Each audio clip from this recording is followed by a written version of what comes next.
Bagaimana sih dengan gaji UMR? Anggap aja deh UMR Jakarta. Kamu punya sekitar 4,9 juta per bulan.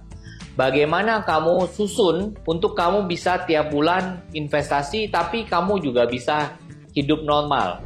Umumnya dari 40% itu kamu bisa bagi 3. Pertama untuk tabungan, untuk dana darurat, bahkan kamu juga buat untuk investasi. Misalnya deh 40% itu kalau dari 4,9 itu sekitar 1,9 juta. Nah, kamu pakailah 300.000 misalnya itu buat tabungan.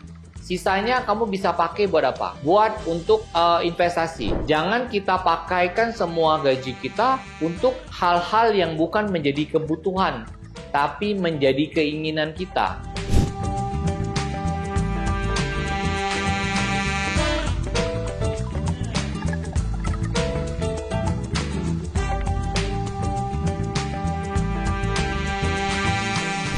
Halo happiest people, pasti kamu penasaran bagaimana kamu dengan gaji UMR kamu bisa investasi dan bahkan punya tabungan. Nah, hari ini kita mau sharing bagaimana sih dengan gaji UMR, anggap aja deh UMR Jakarta. Kamu punya sekitar 4,9 juta per bulan. Bagaimana kamu susun untuk kamu bisa tiap bulan investasi tapi kamu juga bisa hidup normal. Kenapa saya mau mengangkat ini? Karena saya melihat banyak banget ya orang-orang masih muda. Karena mereka kurang pengetahuan sehingga tiap bulan uangnya habis. Bill Gates pernah mengatakan, waktu kamu lahir, mau di mana keluarga miskin, keluarga kaya, itu kamu tidak bisa menentukan. Tapi kalau kamu tua miskin, itu karena kesalahan kamu. Happiest people, hari ini kita mau belajar bagaimana caranya kita punya uang 4,9 tapi kita bisa tabung dan kita investasi. Caranya gimana? Pertama adalah begitu kamu terima gaji, kamu harus langsung sisihkan. Maksudnya gimana sih? Kita anggap aja deh antara 30% sampai 40% langsung uang itu kamu ambil untuk kamu tabung atau kamu buat investasi. Nah, umumnya dari 40% itu kamu bisa bagi 3. Pertama untuk tabungan, untuk dana darurat, bahkan kamu juga buat untuk investasi. Misalnya deh 40% itu kalau dari 4,9 itu sekitar 1,9 juta. Nah, kamu pakailah 300.000 misalnya itu buat tabungan. Sisanya kamu bisa pakai buat apa? Buat untuk investasi. Investasi di mana? Investasi kamu bisa lakukan di saham, bisa dilakukan di juga emas. Atau mungkin bentuk investasi yang lain, reksadana juga bisa. Tapi kamu harus begitu ambil langsung begitu gajian langsung diambil. Nah, pertanyaannya, Pak, saya kan butuh biaya hidup. Pak, saya kan butuh hiburan. Saya kan butuh transport. Nah, makanya begitu dapat gaji, kamu harus langsung dipisah-pisahkan dan dibagi-bagi. Misalnya kalau kamu ngekos, kamu sisihkanlah. Misalnya 600.000 tempat kos.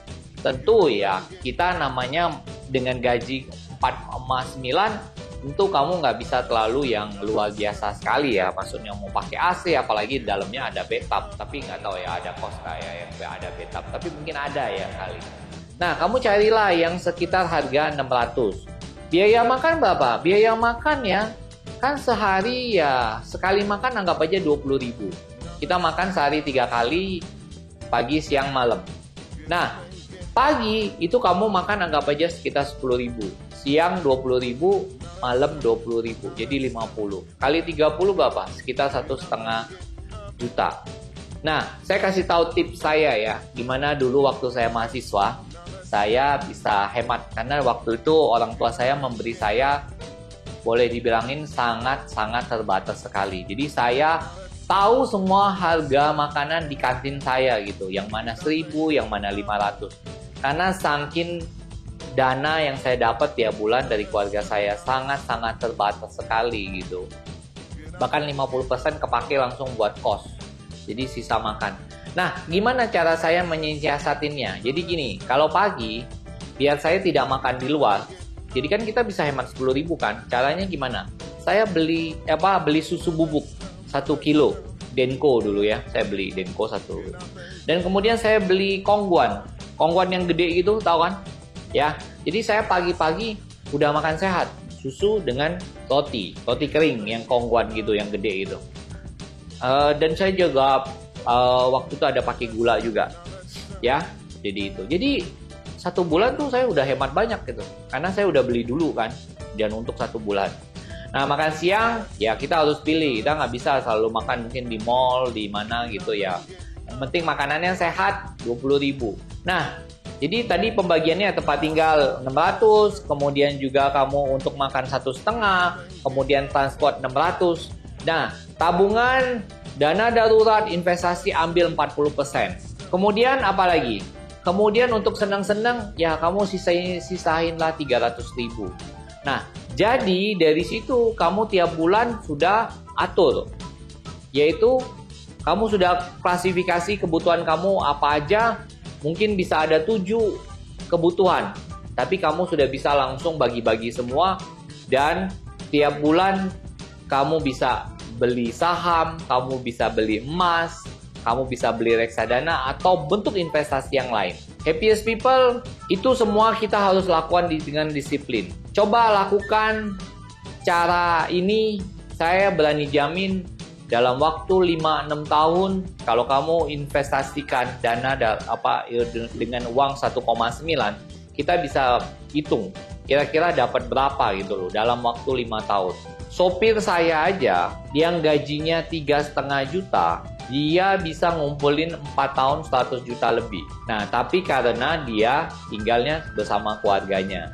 Luar biasa kan kalau kita mindset kita ubah. Jangan kita pakaikan semua gaji kita untuk hal-hal yang bukan menjadi kebutuhan, tapi menjadi keinginan kita. Misalnya kita pengen kelihatan gaya, kita mau makan tiap seminggu 2 kali di mall, kita pengen beli-beli gadget-gadget yang mungkin sebenarnya kita tidak terlalu butuh. Nah, yang apalagi kalau kita punya kartu kredit dan kita banyak sekali berhutang. Itu semua akan menghabiskan semua uang yang sebenarnya bisa kamu hemat, yang sebenarnya kamu bisa nabung, yang sebenarnya kamu bisa investasi. Meskipun dana kamu cuma 4,9 per bulan, mungkin atau sangat mungkin. Kembali lagi kepada Happiest People.